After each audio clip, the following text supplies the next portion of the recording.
বলে তো যাচ্ছি, জানি না এর ফলাফল কি হবে বা আদৌ কোনো কাজে লাগবে কিনা। গোটা বাংলাদেশ এখন ব্যস্ত দেখলাম আমি মার্কিন যুক্তরাষ্ট্রের জাতীয় গোয়েন্দা সংস্থা প্রধান তুলসী গ্যাবার্ডের একটি বক্তব্যকে নিয়ে। ভারতেও মোটামুটি হইচই আমি বলবো না, ভারতীয় প্রোপাগান্ডা মিডিয়া এটাকে ব্যবহার করছে বেশ ভালোভাবে। আর বাংলাদেশে কি হলো, বাংলাদেশে দেখলাম যে বাংলাদেশের গণমাধ্যমগুলো এটাকে ফলাও করে প্রচার করছে। নানা অনুষ্ঠানে এটিকে নিয়ে আলোচনা হচ্ছে, সরকারের উপদেষ্টারা কথা বলছেন, প্রধান উপদেষ্টার প্রেস টিম কথা বলছে, সরকার একটি বিবৃতি পর্যন্ত দিয়ে ফেলল। শুধু তাই নয়, গণমাধ্যম তো এটি ফলো করে প্রচারই করছে না। আমি নানা সূত্রে জানতে পারছি যারা অতীতে বিগত সরকারের সময় গণমাধ্যমকে নানানভাবে নিয়ন্ত্রণ করতেন, নানা কিছু প্রচার করতেন না করতেন বা প্রচার করতে বলতেন, তারাও এখন তৎপর যে তুলসী গ্যাবার্ডের এই বক্তব্যকে কাউন্টার করতে হবে। আমি বুঝি না যে এটা তারা বুঝলেন কি বুঝলেন না, এটা কাউন্টার করে কি ফায়দা পাবেন তারা, আমার মাথার মধ্যে ঢোকে না। আমি বিষয়টাকে কিভাবে দেখি, আর আপনারা নিশ্চয়ই জানেন যে তুলসী গ্যাবার্ড হচ্ছেন মার্কিন যুক্তরাষ্ট্রের জাতীয় গোয়েন্দা সংস্থার প্রধান। তিনি দিল্লিতে এসেছেন বিশ্বের সকল গোয়েন্দা প্রধানদের এটি বৈঠক, সেই বৈঠকে অংশ নেবার জন্য নয়াদিল্লিতে এসেছেন। সেখানে তিনি রাইজিনা ডায়ালগে অংশ নিয়েছেন এবং তিনি বিভিন্ন গণমাধ্যমের সঙ্গে কথা বলেছেন, আমরা দেখেছি এবং শুনেছি সেগুলো। আমার কাছে মনে হয় যে তুলসী গ্যাবার্ড নতুন কোনো বক্তব্য দেননি। তিনি কেবল বিশ্বব্যাপী ইসলামপন্থী চরমপন্থীদের বিষয়ে তার অবস্থান এবং মার্কিন প্রেসিডেন্ট ডোনাল্ড ট্রাম্পের যে প্রশাসন, সেই প্রশাসনের অবস্থানকে পুনর্ব্যক্ত করেছেন। বাংলাদেশের প্রসঙ্গটি কীভাবে উঠে এসেছে সেটাও বিবেচনা করা কিন্তু অত্যন্ত গুরুত্বপূর্ণ। একাধিক ভারতীয় সংবাদ মাধ্যম তার সাক্ষাৎকার নিচ্ছিল এবং প্রশ্ন যেগুলো করা হয়েছে মোটামুটিভাবে সবাই একইভাবে প্রশ্ন করেছেন এবং সেই প্রশ্নগুলো লিডিং কোশ্চেন ছিল। একেবারে বুঝতে কারো অসুবিধা হবার কথা নয় যে উদ্দেশ্য প্রণোদিতভাবে বাংলাদেশকে অপ্রাসঙ্গিকভাবে টেনে এনে প্রশ্নগুলো তারা করেছেন, কারণ তাদের এক ধরনের বাংলাদেশ ফোবিয়া তৈরি হয়েছে। মার্কিন যুক্তরাষ্ট্রের সহ পশ্চিমা বিশ্বের অনেকটা যেমন ইসলামোফোবিয়া আছে, আমার ভারতীয়দেরও ঠিক এরকম, বিশেষ করে ভারতীয় কিছু গণমাধ্যমের একটা বাংলাদেশ ফোবিয়া তৈরি হয়েছে সাম্প্রতিককালে। তো ওইসব প্রশ্নের জবাবে তুলসী গ্যাবার্ড যেটা বলছেন, আমার কাছে মনে হচ্ছে সেটি অত্যন্ত সংক্ষিপ্ত জবাব এবং খুবই ডিপ্লোম্যাটিক অ্যান্সার তুলসী দিয়েছেন। তিনি নিজে থেকে বাংলাদেশকে নিয়ে কথা বলেছেন বিষয়টা কিন্তু সেরকম নয় এবং আসলে তিনি বলেননি।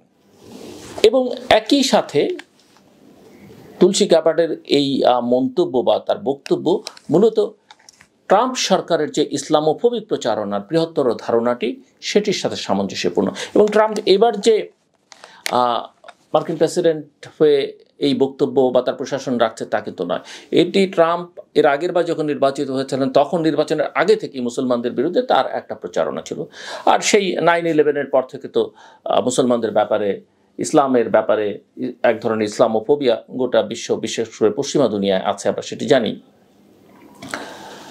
আমরা জানি যে তুলসী গ্যাবার্ড হিন্দু এবং তিনি হিন্দু ধর্ম চর্চা করেন, তবে তিনি ইন্ডিয়ান নন।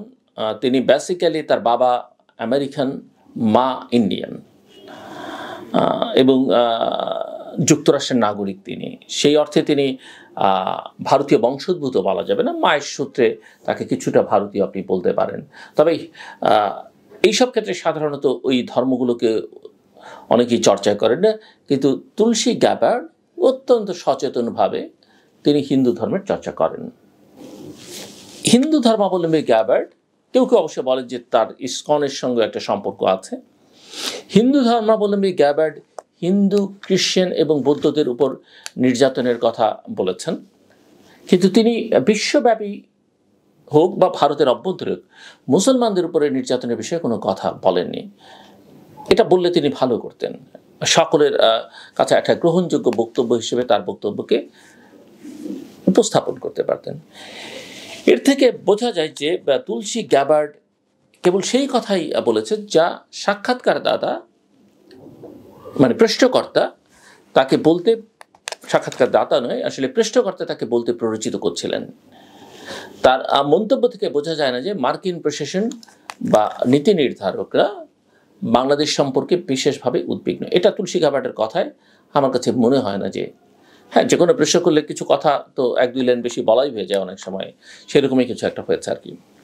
তবে একথা ঠিক যে অনেকে বিশ্বাস করেন যে বাংলাদেশে ইসলামপন্থী চরমপন্থী উপাদানগুলোর পুনরুত্থান ঘটেছে।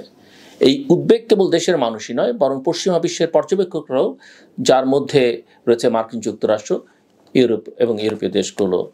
এবং অতি সম্প্রতি আমরা ওয়াশিংটন একটি কাগজে দেখলাম, ওয়াশিংটন থেকে প্রকাশিত, সেখানে বাংলাদেশ আফগানিস্তান হয়ে যাচ্ছে কিনা এরকম শিরোনাম দিয়েও লেখা বেরোচ্ছে সেখানে। এবং অন্যান্য ইউরোপের অন্যান্য দেশে এই উদ্বেগগুলো আমরা কিন্তু দেখতে পাচ্ছি।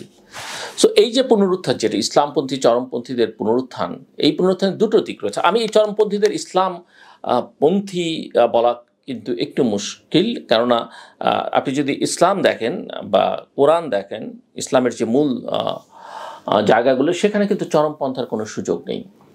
আর বাংলাদেশের জনগণের যে মাইন্ডসেট, সেখানেও কিন্তু বাংলাদেশের জনগণ, সেটা বামপন্থী উগ্রবাদ বলেন আর ধর্মীয় উগ্রবাদ বলেন, বাংলাদেশের সাধারণ মানুষ সেটাকে পছন্দ করে না। সেটা শিক্ষিত অশিক্ষিত ধনী দরিদ্র সবার ক্ষেত্রে একই কথা প্রযোজ্য আমি মনে করি।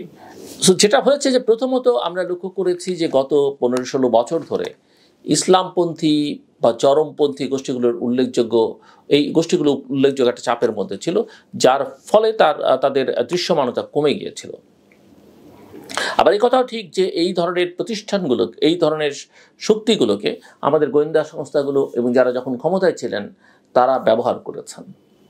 এবং শেখ হাসিনা সরকার একই সঙ্গে দুটো কাজ করেছেন। এদের উপরে এক ধরনের চাপ রেখেছেন, এরা না থাকলেও এদেরকে দেখাবার চেষ্টা করেছেন, এবং এই সব মিলিয়ে তিনি একটা রাজনৈতিক ফায়দা পশ্চিমা বিশ্ব থেকে আদায় করবার চেষ্টা করেছেন, যে আমার দেশে জঙ্গি আছে, আমি এদেরকে দমন করছি। আবার এই জঙ্গি যে একেবারেই বাংলাদেশে ছিল না, নেই তা বলা যাবে না। এদেরকে বিভিন্ন সময় বিভিন্ন সরকার তাদের গোয়েন্দা সংস্থা সহ আইন শৃঙ্খলা রক্ষাকারী বাহিনীকে ব্যবহার করে এদেরকে আসলে তাদের ভিন্ন প্রতিপক্ষ বা ভিন্ন মতাবলম্বী যারা আছে তাদের বিরুদ্ধে ব্যবহার করবার চেষ্টা করেছে। সো এই যে 15-16 বছর চাপের মধ্যে ছিল যে শক্তিগুলো, এখন দীর্ঘ সময় পর তারা পুনরায় আবির্ভূত হওয়ার সুযোগ পেয়েছে। এবং আপনারা এও জানেন যে বাংলাদেশের কারাগারে থাকা অনেক সন্ত্রাসী, অনেক অপরাধী এই সময়টিতে ছাড়া পেয়ে গেছে, যার ফলে তাদেরকে অনেক বেশি অ্যাক্টিভ দেখা যাচ্ছে এই সময়টাতে। দ্বিতীয়ত, সরকারের শাসন ব্যবস্থা এবং আইন প্রয়োগকারী সংস্থাগুলো দুর্বল হয়ে পড়েছে। এমনকি নিষিদ্ধ সংগঠনগুলোকেও আবার সক্রিয় হতে দেখা যাচ্ছে। যে সংগঠনগুলোকে জঙ্গি সংগঠন হিসেবে চিহ্নিত করা হচ্ছে, সেগুলোকে আমরা সক্রিয় হতে দেখছি। তাদের লিফলেট দেখছি, পোস্টার দেখছি, তাদের মিছিল দেখছি, সোশ্যাল মিডিয়াতে তাদের প্রভাব দেখছি। তো সরকার এই পরিস্থিতি মোকাবেলা করতে এক ধরনের হিমশিম খাচ্ছে কিনা বোঝা যাচ্ছে না, তবে নিয়ন্ত্রণ যে করতে পারছে না সেটা বোঝা যাচ্ছে। প্রায়শই যথেষ্ট বিলম্বের সাথে তাদেরকে আমরা সাড়া দিতে দেখছি। সো এই যে পুনরুত্থান চরমপন্থীদের, এটা প্রকৃতপক্ষে বাংলাদেশ এবং একটি উদার গণতান্ত্রিক দেশ হিসেবে এর ভাবমূর্তির জন্য এটি গুরুতর উদ্বেগের বিষয়। একজন উদার গণতন্ত্রী হিসেবে পরিচিত প্রফেসর ডক্টর মোহাম্মদ ইউনূস এখন সরকার পরিচালনা করছেন। বিদেশে অনেকেই অবাক হয়েছেন যে তার নেতৃত্বে একটি সরকার কিভাবে ইসলামপন্থী চরমপন্থীদের উত্থান সহ্য করতে পারে। অবশ্যই এই সরকার আমাদের সকলের প্রতিনিধিত্ব করে এবং 5 আগস্টের পর আমরা এটিকে সমর্থন করেছিলাম। তবে শাসন ব্যবস্থা এবং আইন প্রয়োগের ব্যর্থতার কারণে এটি ধীরে ধীরে সমর্থন হারাচ্ছে। যদি এই বিষয়গুলো সমাধান না করা হয়, তাহলে বাংলাদেশের জন্য এর মারাত্মক পরিণতি হতে পারে।